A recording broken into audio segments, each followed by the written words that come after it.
Assalamualaikum warahmatullahi wabarakatuh. Perkenalkan, nama saya Rivaldo dengan NIM 21043056.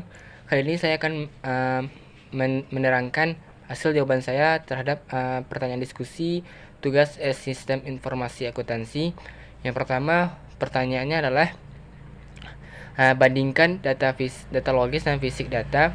Lalu bagaimana caranya untuk membedakan tampilan yang ada dalam aplikasi database, dan juga jelaskan perspektif mana yang paling bermanfaat untuk setiap karyawan blog ini, yaitu pemogram, manajer, dan auditor internal. Bagaimana pemahaman struktur data logis dapat membantu Anda dalam mendesain menggunakan sistem database. Bila saya mau menjawab pertanyaan pertama, untuk membedakan tampilan data yang ada dalam aplikasi database, kita membutuhkan itu namanya DBMS, atau yang sering disebut dengan manajemen basis data sistem, yaitu program yang berada di antara data aktual yang ada dalam sistem dan juga program aplikasi yang menggunakan data. Sehingga DBMS ini adalah penghubung antara pengguna dengan sistem, sehingga pengguna dapat memilih bagaimana tampilan data yang sesuai keinginannya, apakah itu tampilannya logis ataupun fisik. Terus kemudian perspektif yang cocok untuk pemogram, yaitu perspektif data logis, karena pemogram melihat sebuah data itu berdasarkan kerangka berpikirnya. Kemudian perspektif bagi auditor internal itu cocoknya adalah perspektif data logis juga, karena auditor internal akan melihat data lalu menilainya dan mencocokkannya dengan aturan yang ada.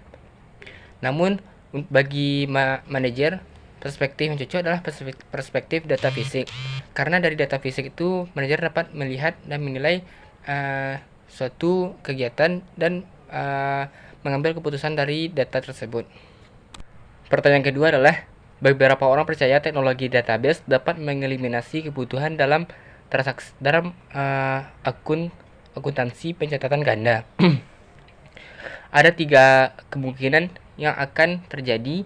Yang pertama adalah model pencatatan ganda akan dihilangkan atau ditinggalkan.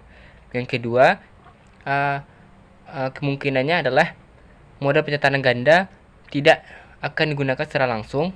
Yang ketiga adalah model pencatatan ganda akan ada dalam sistem database. Baiklah, menurut saya kemungkinan yang akan terjadi adalah sistem pencatatan ganda akan ada dalam sistem database. Karena mengapa? Karena sistem pencatatan ganda adalah sistem pencatatan yang menggunakan 2 akun sekaligus, yaitu suatu transaksi itu dinilai dan dicatat dalam 2 akun, yaitu debit dan kredit, sehingga data-datanya akan seimbang dan balance sesuai dengan akunnya.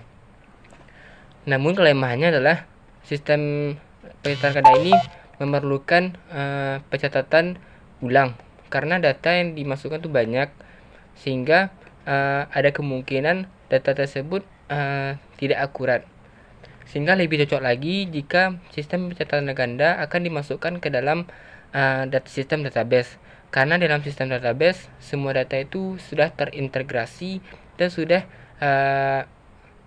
tersusun, sehingga sistem pencatatan ganda itu memiliki kemungkinan salah dalam menginput data. Pertanyaan ketiga adalah, buatlah desain seperangkat tabel relasional untuk menyimpan data-data tersebut. Apakah semua item data perlu dibuat tabel? Jika tidak, manakah tidak perlu disimpan dan mengapa?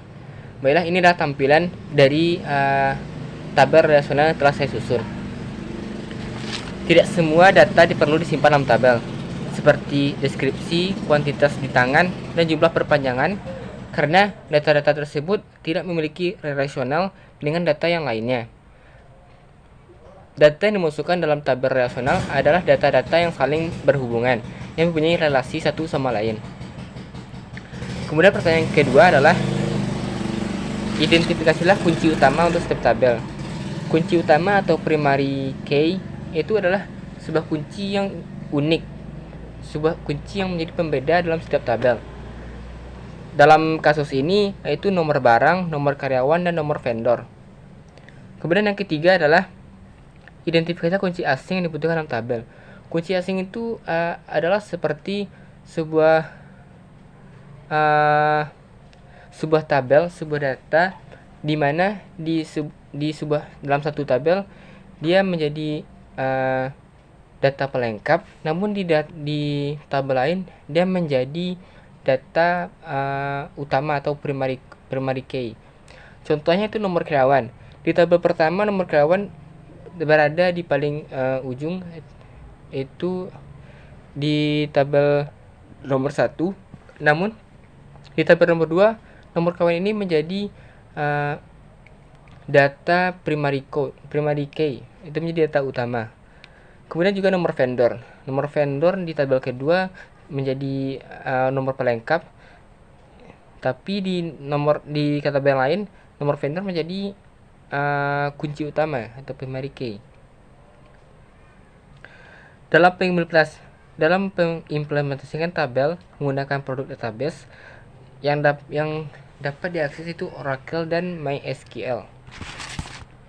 Dan ini beberapa contoh data sampel yang saya masukkan dalam tabel yang telah saya susun tadi.